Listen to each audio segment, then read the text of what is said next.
What's up, guys and gals? Welcome back to the Nerd Castle for the next episode of the Dwarves. In the previous episode, we had a dirty witch in our midst. She had mind-controlled us, and then we had shot her with fire arrows, and then we had tried to kill her because she seemed a little bit unhinged, but it didn't go so well. She escaped by using mind powers, and this is why she had to go. This is why. So now we're set up for an entire game worth of shenanigans where she's constantly getting in our way. Should have killed her sooner. Shouldn't have pulled those punches. We got some level ups to handle. So, in the case of he's got Boindil decapitates enemies with less than 50% health. Those with more than 50% deal lots of damage. Revolves around himself while he moves. Deals damage to all enemies in his path. I mean, we can respec if we really want to. My question would be, does this work on bosses? If this works on bosses, fantastic ability. If it doesn't work on bosses, garbage ability. Because we can just use AoEs to knock people down by like 70% of their health anyways. So I'll take this one for right now because I just don't want to risk it and it seems to have more utility. On this side, he got nothing at level 6 or 7, huh? That sucks for him, but he's got Earthquake. Enemies in a straight line in front of Bavrigor get stunned, and then Dragon's Breath ignites the brew from his water skin and sets a fire. Ooh, yes, I like fire breathing. Let's do that one. And then we have Battle Rush. He gains twice the AP when he kills enemies, or he can do Leader's Will, which gives damage bonuses for a short amount of time. I'm going to go with Battle Rush instead because AP is kind of one of those limited resources that I like to have in huge supply. We also got a Golden Ring worth 55. We got a day's worth of provisions from that situation too. Now what I'm going to do here is I'm actually going to save because I'm going to go to this location to see if there's food. But if there's no food, I'm actually going to reload the save. And there's no way of telling whether or not You spend the night protected from the wind in a ruin, and are sitting around a campfire as the topic of your new companion's performance on the stage comes up. Sleight of hand, speed, alchemy, and makeup can have an incredible effect. Nomura transformed herself into an elf using the latter. I also noticed your weapons, Nomura. I've never seen such swords before. Their names are Crescent and Sunbeam. I designed them myself. It took a long time until I found a smith who was able to make them. She looks like a pointy ear too. Nature hasn't been kind to her. For this absent-minded remark, Boindil receives evil looks from Nomura and grins from the men. Perhaps I really am an elf, and will bring you a nightmare in your sleep tonight. Don't be surprised if you wake up screaming. For a moment, it seems as though she has merged with the darkness, but when you blink, everything is back to normal. By the gods, isn't she magnificent in her role? There is no denying what Rodario says. Let's see if we can get anything good here. When you enter the strongly fortified mountain village, you see a large group of miners standing around a shaft in heated discussion. I really saw them, I swear! A young man in mining clothes defiantly stares at an older man who is a good head taller than him. Even if you did, smashing the lift hoist, it would have been better to have not sent the cage down again until we cleared this thing up. Is there a problem? The older man, perhaps a foreman, is so angry that he hardly seems to have realized that he's talking to a dwarf. Mika here says that he saw orcs in the mine, and he smashed the lift hoist to bits. The cage has crashed to the bottom of the shaft. How are we supposed to work now? So he saw orcs and smashed the lift hoist to bits. I would say he did the right thing. If the orcs have managed to come up through the mine, then you all might be dead. I heard they were just grunting. And the stench. It was unbearable. You should have been there. I just wanted to save the village. The young man and the foreman look at each other in silence for a few seconds. All right, all right. Mika might not be the sharpest tool in the box, but the boy has guts. If he says there were orcs down there, then there were orcs down there. But the problem remains, we can't work without the lift. Can we help you? Can we help you somehow? Help? Well, we'll have to repair the hoist, and we need a new cage. The foreman turns to a man next to him for answers. He's just as muscular, with dirty, calloused hands and an angular face. It will take at least 2 weeks, but we don't need any help, unless you can speed up time. I'll need 1 day. 2 at the most if there are problems. The foreman looks aghast at the Technicus, unsure whether he's joking or not. 1 day? Have you got any idea how... Fergus is the most talented Magister Technicus in Girdlegard. And anyway, what have you got to lose? Let him help. As long as he doesn't get in my way, The worker shrugs his shoulders. why not? We need provisions. Good. Then we'll help you. But we would like provisions for it. 30 rations. Sure. If you pull it off, the provisions are yours. You really trust in your skills, don't you? Mika, give him a hand. Fergus immediately gets to work, examining the hoist. After a few moments, he sends Mika off with a list of tools and spare parts, and explains to you how to build the cage, while he takes care of the hoist's rustic mechanism. After half a day, the cage is operational again, but Fergus is still busy with the hoist. You just hear him muttering. So far, there is no automatic brake in case the ropes snap, but it shouldn't be too hard to fit one. Fergus decides to fit the automatic brake, but it takes more time than expected. Building the hoist from scratch would have been simple, but the upgrade turns out to be complicated. In the end, it takes 2 days until the lift is operational again. After the work is done, you report to the foreman. You kept your part of the deal, we'll keep ours. Take the provisions for your journey. Hooray! You have a trader? You do! It's time for me to fix my food problems and also buy some health potions because we have tons of random stuff. Alright, so where did the orcs in the mine come from? You travel down into the mine in the repaired lift. Mika shows you the place where he saw the orcs, and you follow the winding gallery. After 1,000 paces, you stopped counting, and only after several hours do you reach an exit. There's a stench of tallow in the air. The tunnel leads directly into a huge orc camp, which blocks the pass into Snowdale Valley.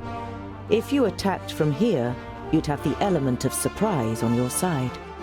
We could go and take a look and perhaps improve our chances for an attack. You remember how the actor had transformed himself into Lot Yonin and Nudin in Methadania. You certainly wouldn't bet against him being able to walk through the orc camp unnoticed. I'll come with you. If I stay in the shadows, they won't see me. The actor nods gratefully. Cool, go for it. Listen, try to sabotage their defenses, and if you can safely take out a couple of guards, then do it. But don't take any big risks. Come back here if things get too hairy. Namora and Rodario rejoin you without any particular urgency. The infiltration was a complete success. No one detected the two of them. Attack! You enter the orc camp with your companions. You have a long way ahead of you. Murder! Murder most foul in Savannah.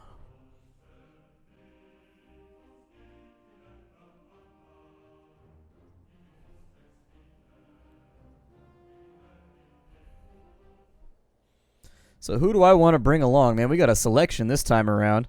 I feel like Fergus offers a pretty good selection of abilities. It seems like he's probably a helpful individual. Her abilities are limited. She's kind of the replacement for Boindil with a little bit less HP and a little bit more mobility. As far as he's concerned, what does he do? He looks like an orc and is left alone until he openly attacks an enemy. He shoots a jet of fire from a device on his wrist. He strikes with a hidden blade. Does not blow his cover when he's disguised. Okay, so we're going to take Fergus. We're definitely ditching you. We'll take you. I mean, the problem is all of the humans are actually pretty squishy. So 3,400, 34, 2,700, 21, and 21. So whoever else we bring should probably be a little bit more damage soaky, in my opinion. And actually, Glimgar. Oh, that's their XP. I'm sorry, looking at the wrong thing. So 3,200. Oh, they all have kind of reasonably 2,700 there, 2,400. So we'll get rid of her. I think I would rather take the guys that can actually sink a hit if we're gonna go. We need at least 2 people that can eat a hit. If we're gonna have people that cannot.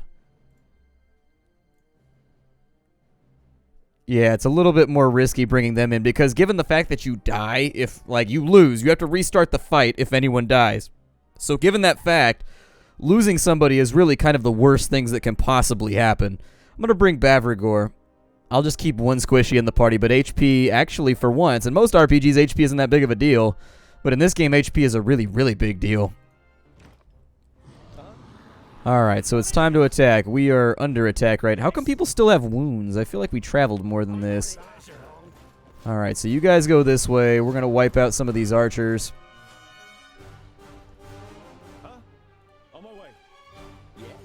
Fergus, kind of wait back here. You go ahead and give me one of those right there. You give me one of those right there. There you go. That's what I like to see. And now that that's done, bring him back over here. He'll fight at somebody else. Turn yourself. Please don't friendly fire anymore. We need somebody to get rid of archers, though. So you go over here and kill off some archers. There you go. On this side, he appears to be eating crazy hits, so I'm going to put the protection amulet up. Let's start cleaving our way through some enemies, shall we? There we go. Although he really doesn't actually have that much left.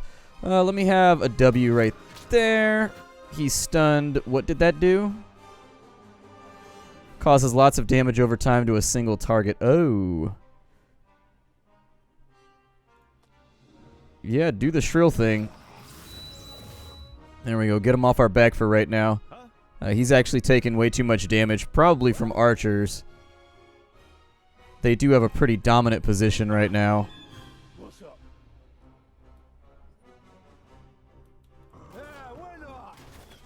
It's also because they're firing through a wall right now, which is kind of an interesting thing to have to contend with. Alright, alright, alright. You go right there. Set him on fire. He's actually down right now. I'm not sure how I'm going to manage this one. This fight is actually a lot worse than I expected. Here, you charge your way out of there. Wrong ability. So now you're no longer trapped. You fall back as well. Oh, he's pretty beat up too.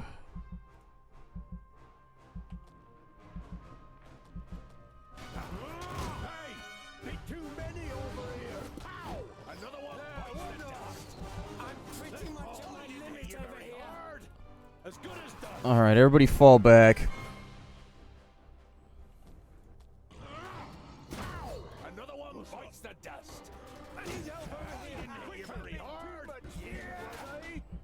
Anything you can kill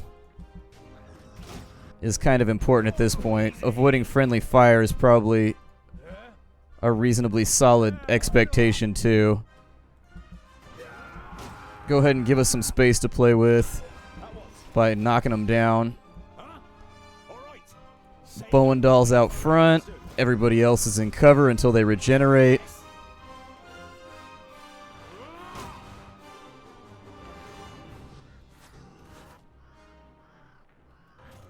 They should be able to handle, like, singular enemies.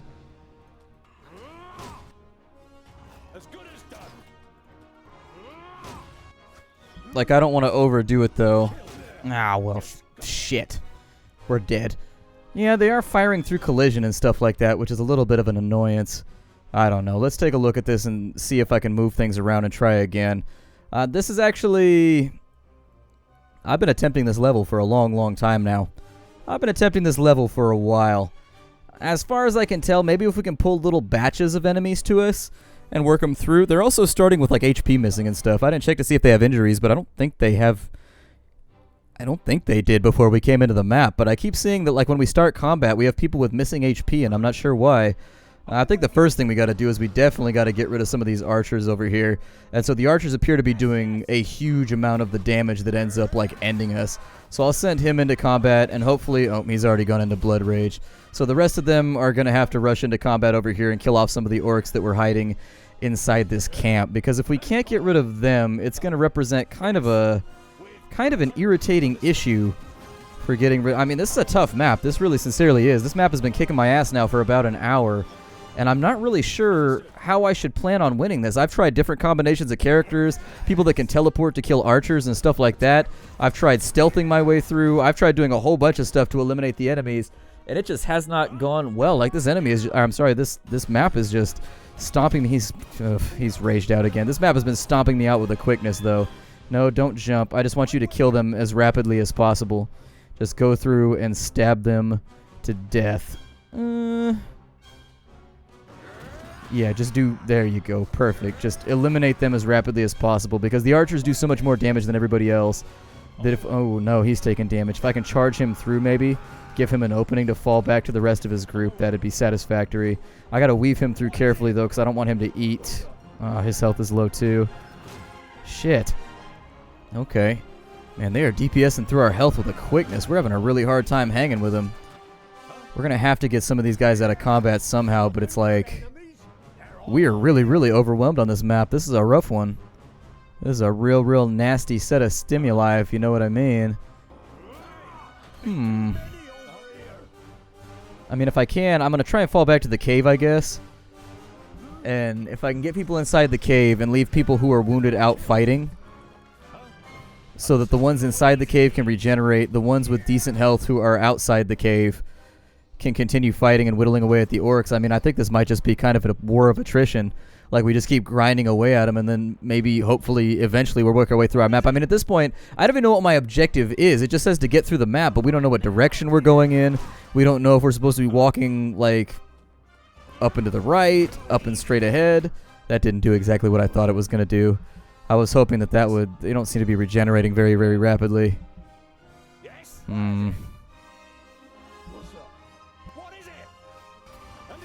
I mean, all I can do is kind of just, like, hope we can keep enemies off of them so that they're not taking damage, or so that their damage is minimized to an extent that their regeneration overrides it.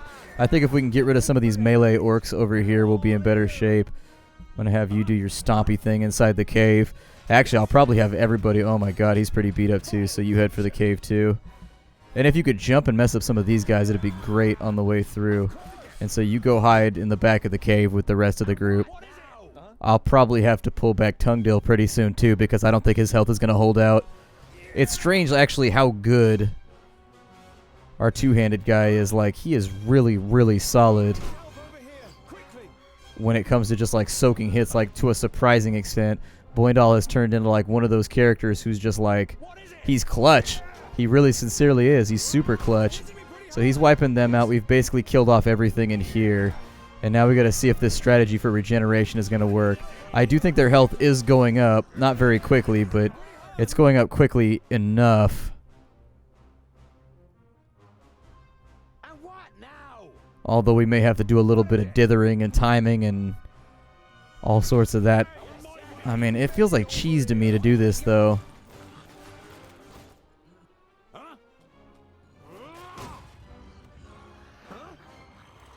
So are they safe? No, they're getting shot through the wall of the cave from the tower up there. Oh, man.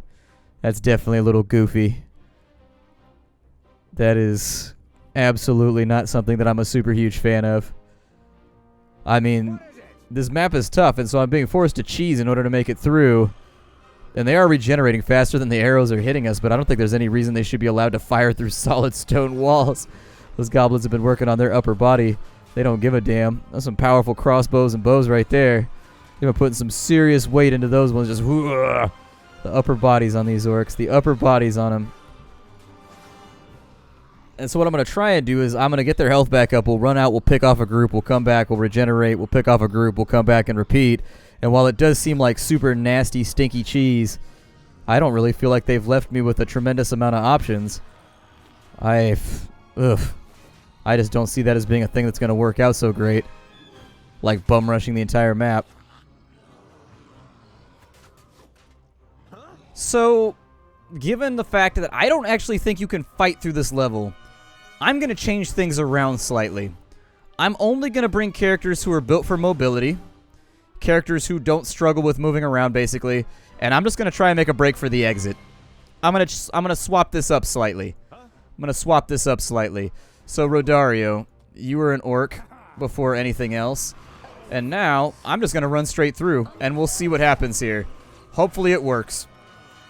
If it don't, it don't. But we're going to push our way through. Boindil, before you get psyched out by arrows and whatnot, just keep going. Jump through. I'm going to have her shadow step her way through. All right, not so terrible. Oh, yeah, there's the exit right there. So I need all of my party members here and just make for the exit. If you can, anyways. Boindil, jump again. If you can, shadow step again. If you can't get out, I need you to charge. There we go. And so Tungdil, just make your way over to there.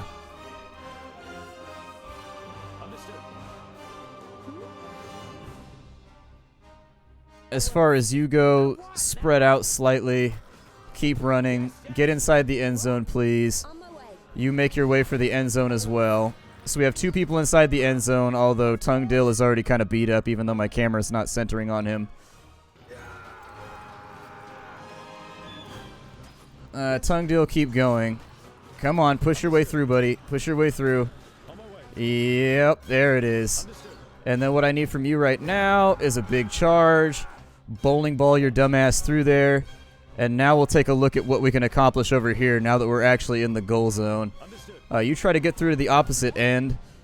If you can, attack right there. You start killing everything around you with everything that you've got. Rodario is still in... Oh, he's down. Shit. There you go. There you go. Make your way through. Make your way through. There. Smack him. I need everybody inside the end zone, please. So where is everybody in all this? There mustn't be any enemies close to the exit. Yeah, that was to be expected. So Boindil's in the center right there.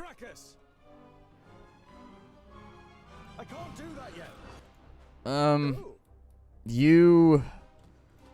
I don't know. Get him with the silent knife, maybe. Boindil, you piggy up. So he's piggied up.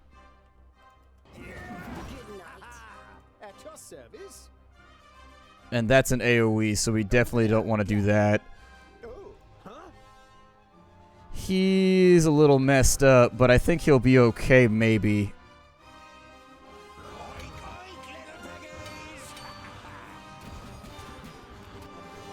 If I could break him through, it would be preferable. Help out over there. She's down, so there's a lot of knockdowns flying around, too. Like a large, large amount of knockdowns.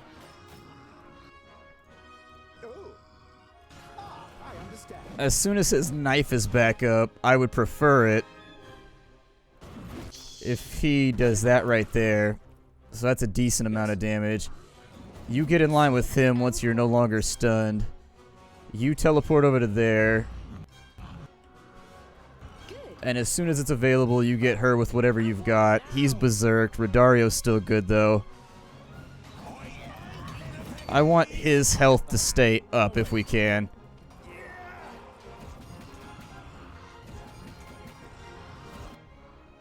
Alright, it says I only have 3 heroes inside the end zone. Oh, it's because he's berserk, so he counts as an enemy, I think. Holy shit. I don't even know what to say. My name is Splattercat. Thank you for joining me here at the Nerd Castle for the next episode of the Dwarves. I'll see you in the next one. I guess that was maybe the intended strategy, but I don't really know. Given the fact that archers are shooting through walls and stuff, that was a nasty fight. I'll see you next time, everybody.